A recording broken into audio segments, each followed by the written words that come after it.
मैं उस डरावनी रात को कभी नहीं भूल सकता, जिस रात मैंने मेरा सबसे अच्छा दोस्त खो दिया। सूरज पाटिल नाम था उसका। सूरज और मैं बचपन से एक दूसरे के साथ थे। दोस्त कम भाई ज्यादा था वो मेरा। 10वीं कक्षा के बाद हम दोनों ने लातूर के एक प्रतिष्ठित कॉलेज में प्रवेश लिया। हमारे लिए लातूर शहर अनजान था, पर कुछ ही दिनों में हम उस शहर का चप्पा चप्पा जान गए, क्योंकि सूरज और मैं दिन भर शहर में बाइक पर घुमा करते थे। पर एक दिन वही रोज रोज शहर में घूमकर हम बहुत ज्यादा बोर हो चुके थे, इसलिए एक रात हमने लॉन्ग ड्राइव पर जाने का फैसला किया। भाई चल, कामे गांव के जंगल में लॉन्ग ड्राइव पर चलते हैं। सुना है उस जंगल का रास्ता मक्खन की तरह मुलायम है। हम कामे गांव के जंगल की तरफ कभी नहीं गए थे, पर हमने सिर्फ इतना सुना था कि कामे गांव का जंगल सिर्फ नाम का जंगल है, क्योंकि वहां हरे भरे पेड़ों के सिवाय कुछ नहीं था। क्योंकि उस जंगल में जो भी जंगली जानवर थे वे शिकार के कारण खत्म हो चुके थे, इसलिए रात में लॉन्ग ड्राइव पर जाने के लिए वो जंगल एकदम सेफ था। और ऊपर से उस रात पूर्णमासी की रात थी, मौसम भी अच्छा था, इसलिए मैं सूरज के साथ कामेगांव जंगल में जाने के लिए राजी हो गया। रात के 11 बजे हम कामेगांव के जंगल में दाखिल हो गए। हमने जैसे सुना था वैसे ही जंगल का रास्ता एकदम मक्खन की तरह मुलायम था। हमारी बाइक हवा से बातें करने लगी थी। वाकई बहुत मजा आ रहा था, पर मुझे इस बात की हैरानी हो रही थी कि हम जंगल के इतने अंदर दाखिल हो चुके थे, पर तब भी हमें रास्ते में एक भी गाड़ी दिखाई ना दी थी। जंगल का पूरा रास्ता सुनसान पड़ा हुआ था। तभी रास्ते में हमें एक पुल दिखाई दिया। सूरज ने उस पुल के बीचों बीच बाइक रोक दी। वो अंग्रेजों द्वारा नदी के ऊपर बनाया गया 100-200 साल पुराना ब्रिज था। पुल के बाजू में एक बड़ा सा बोर्ड लगा हुआ था और उस पर लिखा था सेंट जॉर्ज ब्रिज। हम दोनों पुल पर गए और खड़े हो गए। पुल के नीचे से नदी बह रही थी। पुल से कोमल हवा बह रही थी। पुल के नीचे बहती नदी के पानी में चांद दिखाई दे रहा था।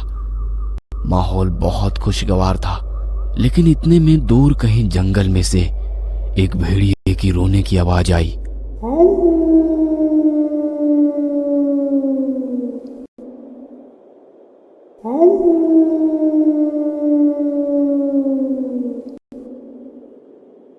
पुल के ऊपर से बहने वाली हवा अचानक से रुक गई। नदी का पानी अचानक से रुक गया। चांद एक काले बादल के पीछे गायब हो गया।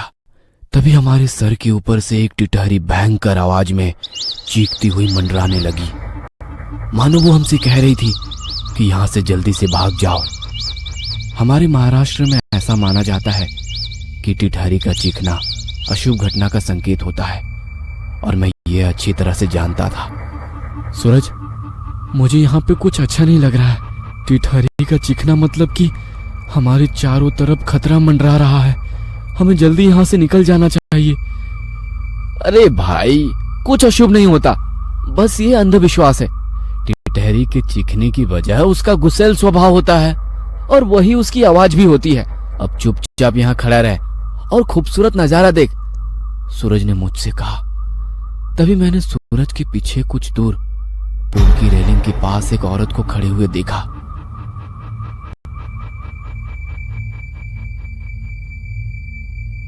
दूर से तो वो दिखने में सुंदर लग रही थी,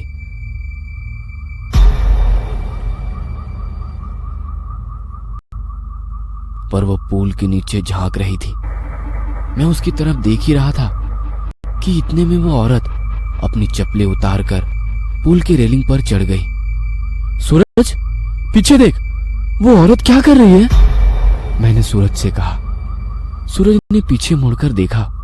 वो औरत अभी भी पुल की रेलिंग पर खड़े होकर नीचे देख रही थी। भाई, वो खुदकुशी करने की कोशिश कर रही है, सूरज ने मुझसे कहा। खुदकुशी, यह शब्द सुनकर मेरे हाथ पैर डर से कांपने लगे, क्योंकि जब मैं एक बच्चा था तब मेरे दादाजी ने खुद को फांसी लगाकर खुदकुशी कर ली थी, और वो मैं ही था जिसने उन्हें सबसे पहले फांसी पर लटकते हुए देखा था। ओ नीचे उतरो, कहते हुए सूरज उस औरत को रोकने के लिए उसकी तरफ भागा, लेकिन मैं वहीं खड़ा रहा, क्योंकि मेरे आंखों के सामने फांसी पर लटकते हुए मेरे दादाजी आ रहे थे। उनकी बाहर निकली हुई आंखें और मुंह में से बाहर निकली हुई जीभ और फांसी पे हवा की वजह से झूलती हुई उनकी लाश, वह सब मेरे आंखों के सामने आ रहा था। ओ चाची, नीचे उतरो, सूरज और जोर से चिल्लाया। सूरज की आवाज सुनकर मैं अपने होश में आया। सूरज उस औरत के बहुत ही करीब जा पहुंचा था, पर तभी वो औरत नदी में कूद गई। तब तक मैं दौड़ते हुए सूरज के पास जा पहुंचा। वो औरत हमारे आंखों के सामने नदी में डूब रही थी और चीख रही थी, वाचवा मला कोड़ी तरी, वाचवा वाचवा मला कोड़ी तरी। मतलब बचाओ, मुझे कोई बचाओ। पर हम सिर्फ उसे डूबते हुए देख रहे थे, क्योंकि हम दोनों बहुत ज्यादा डर गए थे। वाचवा, ये पुरानो मला वाचवा। वो औरत डूबते हुए हमारी तरफ देखकर चीखने लगी और मदद के लिए गुहार लगाई। उसकी दर्द भरी चीखें सुनकर मेरे तो रोंगटे खड़े हो गए थे, पर तभी सूरज ने उसका टी शर्ट उतारकर मेरे मुंह पर दे मारा और पूल के रेलिंग पर चढ़ गया। रुक जा सूरज, मैं तुम्हें नदी में कूदने नहीं दूंगा। मैंने उसका हाथ पकड़कर उसे रोका। मुझे छोड़, मैं उस औरत को ऐसे मरने के लिए नहीं छोड़ सकता, उसने मुझसे कहा और मेरे हाथ से अपना हाथ छुड़ाकर वो भी नदी में कूद गया। सूरज नदी में कूदते ही उसने अपने आसपास देखा, पर उसे वो औरत कहीं भी दिखाई नहीं दे रही थी। उसने सोचा कि वो डूब चुकी होगी, इसलिए उसने गहरी सांसें ली और पानी के अंदर डुबकी लगाई। कुछ देर बाद वो नदी की सतह पर आया। मिली क्या? मैंने चिल्लाकर उसे पूछा। नहीं, सूरज पानी में से चिल्लाकर मुझे बोला और उसने फिर एक बार गहरी सांस ली और नदी में डुबकी लगाई। देवा सापड़ू तेरे तीबाई। मैंने आंखें बंद करके भगवान से प्रार्थना की और जब मैंने अपनी आंखें खोली तब मुझे एहसास हुआ कि मेरी दाहिनी ओर कोई है। मैंने झट से दाहिनी ओर देखा और मेरे पैरों तले जमीन खिसक गई, क्योंकि मेरे बगल में ही पूल की रेलिंग पर वही औरत बैठी थी जो कुछ देर पहले नदी में कूद गई थी। वो किसी जंगली जानवर की तरह पूल के रेलिंग पर बैठी हुई थी और नदी में सूरज की तरफ देख रही थी। हाय, कैसे शक क्या है, ये औरत तो अभी अभी नदी में कूद गई थी और मैंने खुद इसे नदी के पानी में डूबते हुए देखा था, तो ये अचानक से वापस इस पुल पर कैसे आ पहुंची? मैं मन ही मन सोच रहा था, पर तभी मेरी आंखें खुली और मैं समझ गया कि ये कोई औरत नहीं बल्कि एक चुड़ैल है और मैं डर के मारे कांपने लगा। सूरज! मैं डर के मारे जोर से चिल्लाया। तभी उस चुड़ैल ने मेरी तरफ देखा और जैसे ही उसने मेरी तरफ देखा मैं सिर से पैर तक कांपने लगा। उसका चेहरा काला और आंखें पीली थी, माथे पर बड़ा सा कुमकुम था और नाक में बड़ी सी नथ थी। उसके नुकीले दांत उसके मुंह।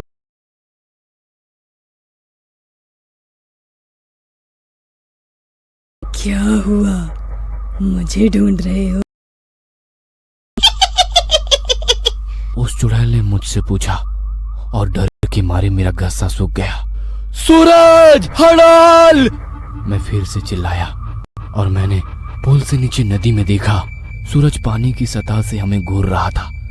उसे भी पता चल चुका था कि वह कोई औरत नहीं, एक महिला नहीं बल्कि एक चुड़ैल है। सूरज हमें चौड़ी आंखों से देख रहा था। मैंने सोचा कि यह चुड़ैल अब मुझे इसी पुल पर चीर फाड़ कर मार देगी और फिर मेरे कच्चे मांस को चबा चबा कर खा जाएगी, क्योंकि मैं अकेले ही उसकी पकड़ में आ गया था और डर के मारे मैंने अपने पेंट में पेशाब कर दी। डरो मत, मैं तुम्हें नहीं, उसे अपने साथ नदी में ले जा रही हूँ।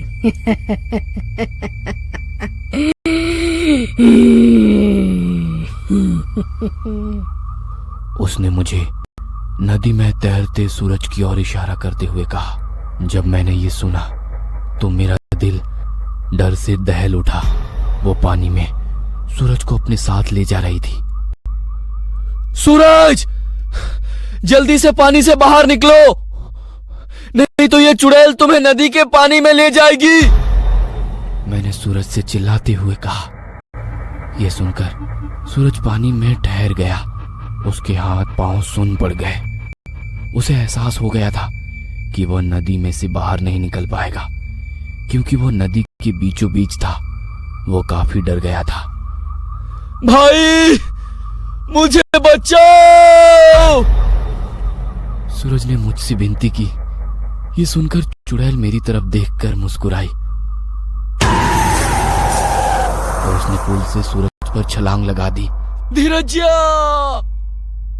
सूरज आखिरी बार चिल्लाया और वो चुड़ैल उसे पानी के अंदर ले गई।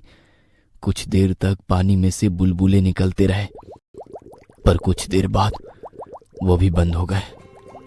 मैं आंखें फाड़ फाड़ कर नदी के पानी में देख रहा था और सूरज को पुकारता रहा, पर इतने में मुझे नदी के पानी में खून दिखाई दिया। मेरी आंखों में आंसू आ गए और मैं समझ गया कि उस चुड़ैल ने सूरज को मार दिया है। मैं वो सदमा बर्दाश्त ना कर सका। मेरी आंखों के सामने अचानक अंधेरा छा गया और मैं उसी जगह पर बेहोश हो गया। जब मुझे होश आया तब सुबह हो चुकी थी। मैं 4-5 लोगों से घिरा हुआ था। पुल पर काफी सारी लोगों की भीड़ जमी हुई थी। लोग पुल के नीचे झांक कर देख रहे थे।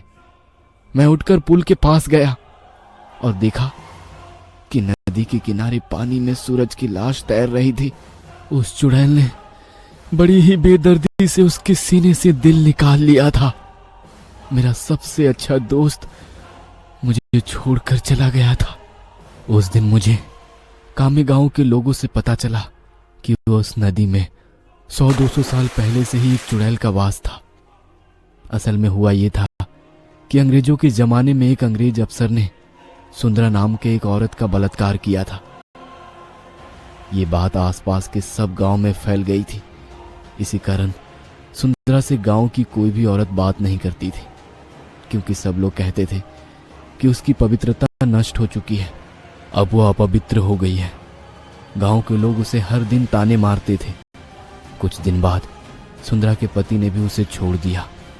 तब सुंदरा अपने मायके चली आई। कामे गांव ही उसका मायके था, पर वहां भी उसे बहुत सारी बेइज्जती झेलनी पड़ी। वो लोगों के हर रोज के ताने सुनकर तंग आ गई थी। इसी वजह से एक दिन पूर्णमासी की रात सुंदरा ने कामे गांव के सेंट जॉर्ज ब्रिज से नदी में कूदकर खुदकुशी की। मरने के बाद वो चुड़ैल बन गई। हर पूर्णमासी की रात सुंदरा सेंट जॉर्ज ब्रिज पर आती थी और लोगों को इसी तरह कपट से अपना शिकार बनाती थी।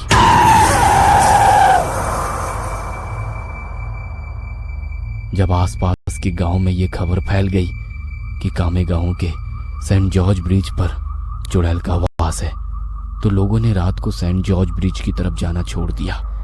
पर जिन लोगों को यह मालूम नहीं था, वो सुंदरा का शिकार हो गए।